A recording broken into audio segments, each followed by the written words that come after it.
Baidu is the dominant search engine in China.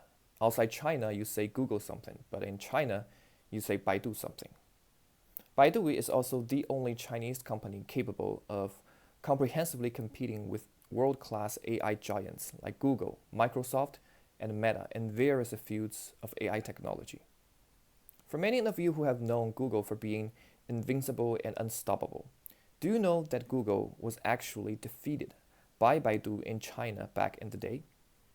There's a lot to talk about Baidu, but let's just focus on some lesser known entrepreneurial stories of Baidu to get started. Welcome to China Labs, where we have high quality content and stories about China. Come and follow us. Baidu's founder Li Yanhong, or Robin Li, was born in 1968 in an ordinary family in China. In 1987, he entered Peking University, one of the top 2 universities in China, to study information management. Robin then went to university at Buffalo to study computer science. After graduating, Robin worked at IDD, a division of Dow Jones, and then went to the famous Silicon Valley search engine company InfoSeek. In January 2000, Robin, with $1.2 million in funding, rented 2 rooms at Peking University and founded Baidu with his good friend Eric Xu. From the beginning of Baidu's establishment, one could see typical Silicon Valley entrepreneurial culture and spirit. Pursuing excellence, embracing equality, people-oriented, and advocating technology. In the business environment of China, which valued relationships, Baidu stood out as a breath of fresh air. For example, Robin proposed the concept of search results that must be delivered within 1 second, pursuing the ultimate user experience. In that area and in China, this idea was ahead of its time. Furthermore, in the early days of Baidu, every employee had stock options, which were just pieces of paper resembling a religious ritual, by the words of Robin himself. But by making the company successful through everyone's efforts, each person would become an owner of the business. People called the early members of Baidu the 7 swordsmen of Baidu. They consist of 3 Peking University alumni and 4 interns. The first employee, Liu Jianguo, was an associate professor of Peking University and an expert in domestic search engines. The 4 interns were all capable of fighting tough battles and assuming heavy responsibilities. One of the interns gave up scholarships from 7 American universities in 2000 to join Baidu. Baidu gradually became an indisputable talent pool for the Chinese internet and technology industry. Yang Zhenyuan, the vice president of technology at ByteDance. Zhu Wenjia, the leader of the most important technical iteration of TikTok's recommendation system. Mu Rongjun, co-founder of Meituan. Su Hua, co-founder of Kuaishou. And countless other founders and executives of Chinese internet and tech companies have all worked at Baidu. Within 2 years of its establishment, Baidu, relying solely on technological advantages, became the provider of search engine technology for 80% of domestic portal websites. Now let's take a look at Robin himself. Steady, reserved, and charming. One of Baidu's technical executives has stated that he has missed Robin's calls a lot for over a decade, but he has never heard him lose his temper because of it. Sometimes Robin may give the impression of not being domineering enough, not sharp enough, and too focused on preserving rather than striving forward. That is absolutely not the case.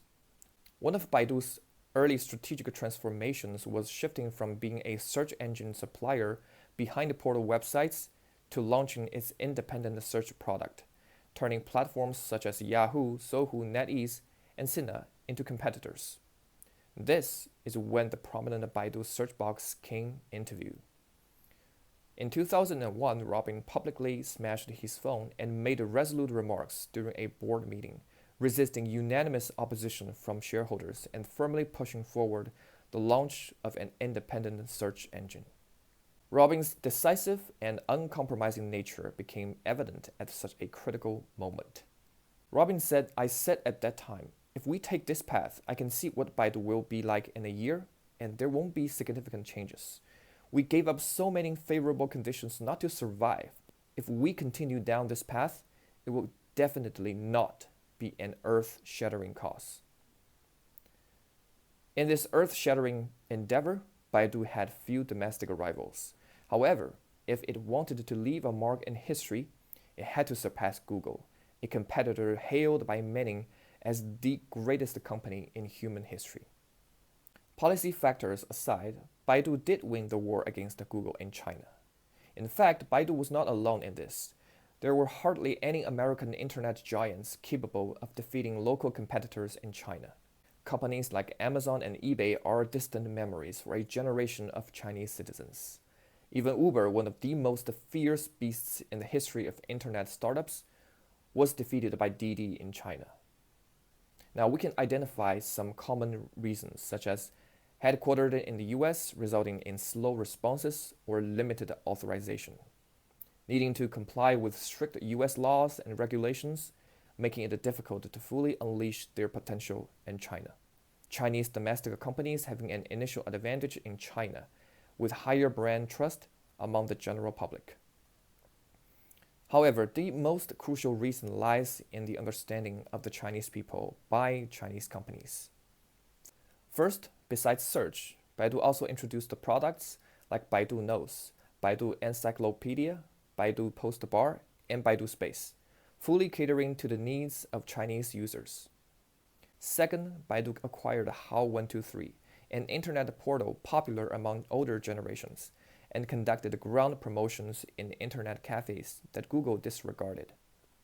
Lastly, and most importantly, there was music MP3 search. Baidu's MP3 search function could find nearly all Chinese and Cantonese songs, both new and old, with download links included. Of course, these download links were all pirated. In 2005, internet speeds were still insufficient for video popularity, but online music listening had become a strong demand for netizens. Google definitely knew that MP3 had substantial traffic potential, but it couldn't compromise its principles by engaging in piracy. Major global record companies filed a joint lawsuit against Baidu. However, Baidu argued that they were not responsible for piracy and only provided the links. Although the court did not support Baidu's argument, Baidu had already gained traffic. Baidu lost the lawsuit and had to pay damages, but won the big war in customer acquisition and retention. Google fought back with various products in collaboration with major record companies, but it did not work. For ordinary Chinese internet users at that time, as long as it was free, they didn't care about copyrights, lossless music quality, or viruses and malware on small websites. According to statistics, 99% of online music downloads in China at that time were illegal. It is worth noting that Chinese users today have an increasing awareness of copyrights and originality, but back then, it was indeed a key trait of internet users in China. With the surge in MP3 search traffic, Baidu's market share kept rising while Google's continued to decline. You probably despise such business practices. However, in the fiercely competitive business battlefield in China, where survival is a struggle, those who emerge successful often carry some degree of original sin. For instance, TikTok and its parent company ByteDance also faced the controversies in its early days, such as plagiarism and problematic content distribution, and even became one of the biggest buyers of the notorious pre-installed apps market to drive growth. Baidu bears stories reflective of China's internet developments and characteristics. We will explore more on the company in the future. If you like our content, subscribe to our channel and share the content with your friends. Stay tuned.